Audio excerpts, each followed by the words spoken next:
Hello students welcome back to Hindi mirror channel. सभी students का Hindi mirror पर फिर से स्वागत है।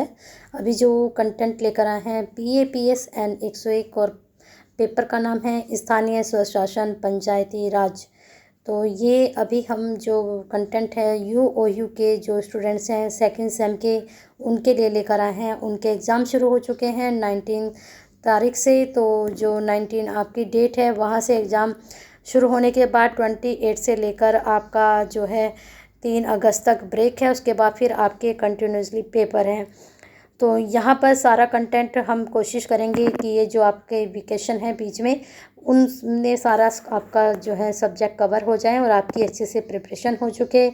आपकी जो पेपर हैं जो भी हमारे पास प्रीवियस पेपर हैं जिन भी सब्जेक्ट के हम कोशिश करेंगे कि प्रीवियस पेपर भी आप तक पहुँचाए जिससे आपके एग्ज़ाम की प्रिपरेशन अच्छे से हो सके। सेकेंड सेम के जो स्टूडेंट्स हैं सभी स्टूडेंट्स हमसे कनेक्ट हो जाए क्योंकि एक प्लेटफॉर्म ऐसा है जहां पर आपको सभी एग्ज़ाम से संबंधित बुक से संबंधित आपके सिलेबस से संबंधित सारी जानकारी टाइम से पहुंच जाती है। तो एक लाइक तो बनता है, कर दीजिए एक प्यारा सा लाइक। एक सिर्फ हिंदी मिरर इतनी मेहनत के बाद आपसे लाइक मांगता है और एक शेयर मांगता है। शेयर कर दीजिए सभी स्टूडेंट्स को जिससे आपके साथ साथ इस वीडियो का फ़ायदा और भी स्टूडेंट्स को हो और वो भी अपनी तैयारी अच्छे से कर पाएँ। सभी जितनी भी आप देखते हैं वीडियो सभी को शेयर किया कीजिए जिससे ये कंटेंट सभी स्टूडेंट तक पहुँचे और सभी स्टूडेंट्स को इसका बेनिफिट्स हो एग्ज़ाम में आप ही की तरह। अब बात करते हैं स्थानीय स्वशासन पंचायती राज। सिलेबस हम पहले डिस्कस कर चुके थे इसका। हमने जो करना है अब तो जो हमने जो करना है अब बाय बुक यानी कि चैप्टर वाइज हमने तैयारी करनी है। तो यहाँ पर पहली यूनिट पहले देख लेते हैं टोटल यूनिट कितनी है। जो टोटल यूनिट है वो 14 है। तो यहाँ पर पहली यूनिट में क्या टॉपिक बन रहा है, प्राचीन काल में पंच प्रणाली व पंचायतों का स्वरूप। अब इसमें प्रश्न किस तरह से हमारे बन सकते हैं। सिलेबस तो मैं डिस्कस कर चुकी थी तो मुझे लगता है कि सिलेबस डिस्कस करने की ज़रूरत तो नहीं है। और जब हम यूनिट करेंगे तो यूनिट में से ही सिलेबस में से ही यूनिट बनती है। तो यहाँ पर पंच परमेश्वर की प्राचीन भारत में पंचायतें ये आप कर सकते हैं। स्थानीय स्वशासन की संस्थाओं में पंचायतें, ब्रिटिश काल में पंचायतें, स्वतंत्रता के पश्चात पंचायतें, पंच परमेश्वर की कहानी भी आप पढ़ सकते हैं क्योंकि यह कहानी पंचायत पर ही आधारित है। तो ये सारे टॉपिक आप कर लीजिए। यहाँ से प्रश्न आपका बन सकता है किसी भी टॉपिक में से। ठीक है, चलते हैं आगे क्योंकि पंचायत से ही शुरू हो रहा है। भारत में पंचायती राज स्थिति सुधार के प्रयास। अब देखिए यहाँ पर ये जो समिति हैं अब पर्टिकुलर बलवंत राय भी पूछ सकते हैं, अशोक मेहता भी पूछ सकते हैं, GV राव भी पूछ सकते हैं, LM सिंधवी भी पूछ सकते हैं, सरकारी आयोग भी पूछ सकते हैं, लेकिन इतनी सारी नहीं पूछी जाती हैं। और हो सकता है प्रश्न इसलिए ऐसे पूछ लें, पंचायतों के विकास के लिए गठित समितियों के बारे में बताइए या विस्तार से समझाइए, तब आपको सारों के बारे में लिखना पड़ेगा। और अगर पर्टिकुलर ये पूछेंगे तो किसी के बारे में पूछ सकते हैं। और इम्पोर्टेंट इसमें बलवंत, अशोक मेहता, सरकारिया ये 3 आपकी इम्पोर्टेंट रहती हैं। तो आप पढ़कर वैसे सारे ही जाइए। हो सकता है लॉन्ग क्वेश्चन में ये गठित समितियों के बारे में आपसे सबके बारे में पूछ लें। बस यहाँ पर इतना ही इम्पोर्टेंट है, इसी को बहुत अच्छे से फोकस करके जाइएगा। इतना मैं ज़रूर कह सकती हूँ कि यहाँ से 100% आपका क्वेश्चन शॉर्ट लॉन्ग ज़रूर निकलेगा। चलते हैं नेक्स्ट आपकी यूनिट पर, थर्ड यूनिट पर। थर्ड यूनिट में देख लेते हैं किस प्रकार के प्रश्न पूछे जाएंगे। अब बात करते हैं थर्ड यूनिट की, विकेंद्रीकरण की अवधारणा, आवश्यकता एवं महत्व। तो इस तरह के प्रश्न हमेशा पूछे जाते हैं। विकेंद्रीकरण की आवश्यकता, महत्व जो का तो आपसे ये पूछा जा सकता है। तो यहाँ पर बस इतना ही आप कर सकते हैं और विकेंद्रीकरण के बारे में आप पढ़ लीजिएगा क्या है ना। चलते हैं आगे। और जैसे ये डायग्राम दिए रहते हैं इस तरह से डायग्राम भी बनाकर आया करें।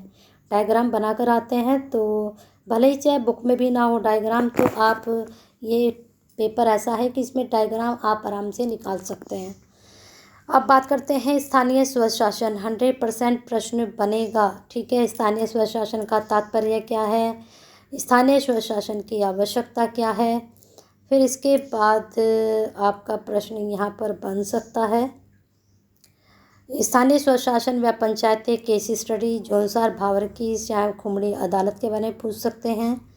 और यहाँ पर आपसे केस स्टडी तीनों को एक बार गो थ्रू कर ही लीजिएगा, ये वाली भी और ये वाली भी, तीनों में से कोई एक ज़रूर पूछ ली जा सकती है, लेकिन ऊपर की आवश्यकता और इसका अर्थ परिभाषा जरूर करके जाइएगा, वो तो 100% आएगा। चलते हैं नेक्स्ट यूनिट की तरफ। 5th यूनिट हमारी नहीं, 5th यूनिट यहाँ से शुरू हुई है। 5th यूनिट में है 73वां संविधान संशोधन अधिनियम। 100% यहाँ से भी प्रश्न बनेगा। 73वें संविधान की सोच क्या मत करें, लेकिन इसकी मुख्य बातें और विशेषताएं जरूर करके जाएं, और अधिनियम में भी थोड़ा सा पढ़कर जरूर जाएं। ये स्टार्टिंग यहीं से करिएगा। ठीक है, चलते हैं आगे। प्रश्न चाहे विशेषताएं का बने चाहे किसी तरह का बने, लेकिन आप स्टार्टिंग वहीं से करिए। अब बात करते हैं ग्राम पंचायत की। ग्राम पंचायत का गठन किस प्रकार से होता है। फिर ग्राम पंचायत की बैठकें, 2 इसमें बैठकें बताई हैं, तो इनके बारे में पढ़ लीजिएगा।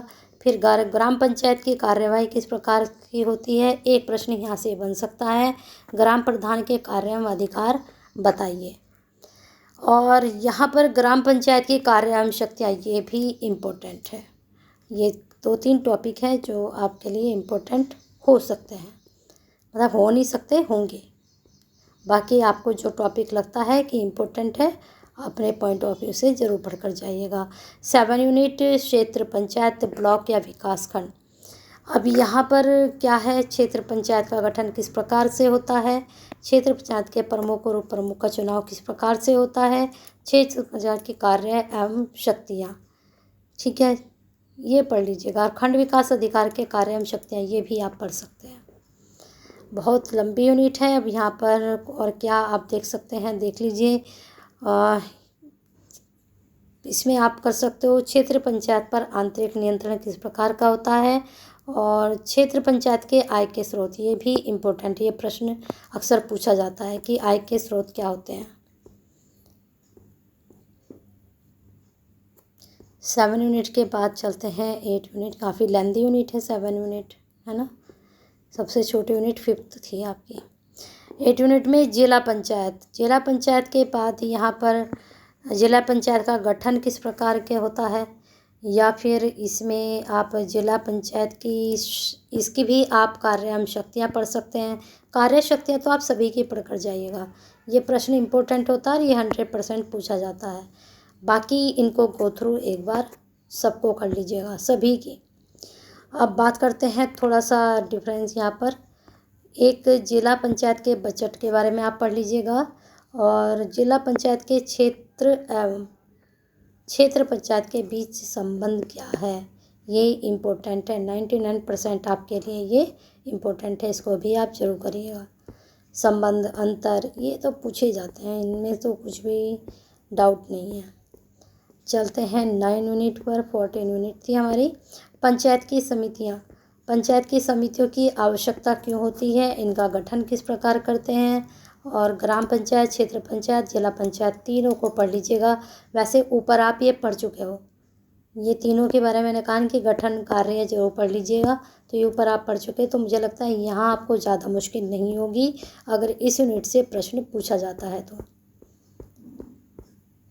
अब बात करते हैं 10 यूनिट की।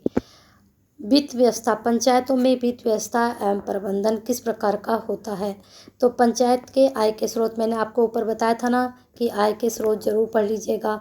तो कौन कौन से आय के स्रोत यहाँ पर बताए हैं, एक तो कर लगाने का अधिकार, जिला पंचायत कर लगाने का अधिकार, ऋण, राज्य द्वारा अर्जित करों में अंश, पंचायत निधि।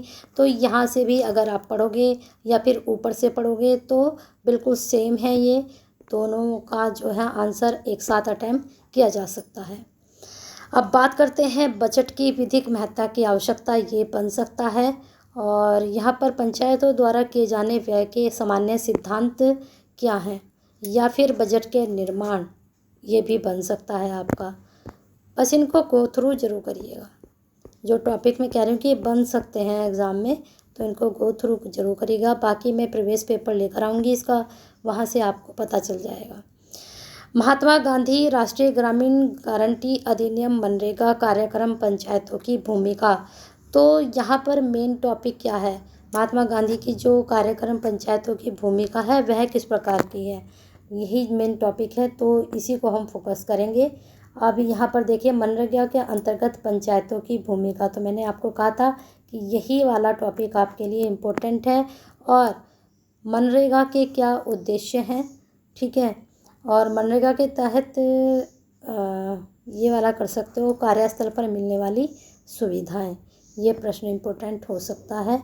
और बाकी यहाँ पर नीचे देख लेते हैं, कार्यक्रम अधिकारी की जिम्मेदारियाँ, एक ये कर सकते हो आप। समन्वयक की भी भूमिका पूछी जाती है अक्सर, समन्वयक की भूमिका भी पूछ लेते हैं क्या होती है। अब बात करते हैं आपकी 12 यूनिट की, पंचायती राज एवं सूचना का अधिकार RTI। प्रश्न यहाँ से भी 100% पूछा जाएगा, इम्पोर्टेंट है। सूचना का अधिकार कानून कब लागू हुआ, सूचना संबंधी अधिकार क्या है, सूचना के अधिकार कानून में सूचना का क्या अर्थ है, ये प्रश्न आपके लिए इम्पोर्टेंट बन सकते हैं।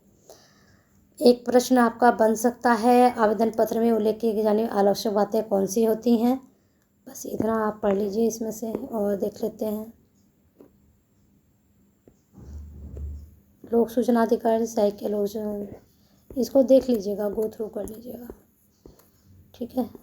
चलते हैं आपकी हम 13 यूनिट की तरफ, 14 नहीं 12 ख़त्म हुई है ना, 13 यूनिट की तरफ। सामाजिक अंकेक्षण प्रक्रिया एवं लाभ, सोशल ऑडिट क्या होता है, बहुत इम्पोर्टेंट है, 100% जरूर करके जाइएगा। सामाजिक अंकेक्षण क्या होता है, सामाजिक अंकेक्षण के उद्देश्य, पंचायती में सामाजिक अंकेक्षण किस प्रकार का होता है और इसके लाभ क्या हैं। मुझे लगता है यहाँ से कोई टॉपिक मत छोड़िएगा, ये यहाँ से प्रश्न बनेगा ही बनेगा, कुछ यूनिक है वो, है ना। अब लास्ट यूनिट, ग्रामीण विकास की योजनाएं किस प्रकार की होती हैं। अब इतनी सारी देखें यहाँ पर योजनाएं हैं, ये 19 योजनाएं बता रखी हैं, तो मुझे लगता है 19 के 19 एक बार ज़रूर पढ़ लीजिएगा, शॉर्ट क्वेश्चन कहीं से भी निकल सकता है। और अगर मैं इम्पोर्टेंट की बात करूँ तो इंदिरा आवास योजना, ठीक है, हॉर्टिकल्चर टेक्नोलॉजी मशीन, उत्तक संवर्धन इकाई, फसल बीमा योजना, बायोगैस कार्यक्रम भी पूछा जा सकता है। और यहाँ पर प्रधानमंत्री रोजगार योजना, कस्तूरबा गांधी बालिका आवासीय योजना और राष्ट्रीय कृषि बीमा योजना, ये मेरे हिसाब से इम्पोर्टेंट है। लेकिन मेरा मानना है कि सारी पढ़कर जाइएगा ये योजनाएं, और यहाँ से प्रश्न 100% ज़रूर बनेगा इस यूनिट में से। तो इस प्रकार से ये 14 यूनिट थी आपकी। बने रहिए हिंदी वीडियो के साथ ऐसे ही बेनिफिशियल वीडियो के लिए। अब लास्ट में एक लाइक तो ज़रूर बनता है, कर दीजिए और शेयर कर दीजिए सभी को।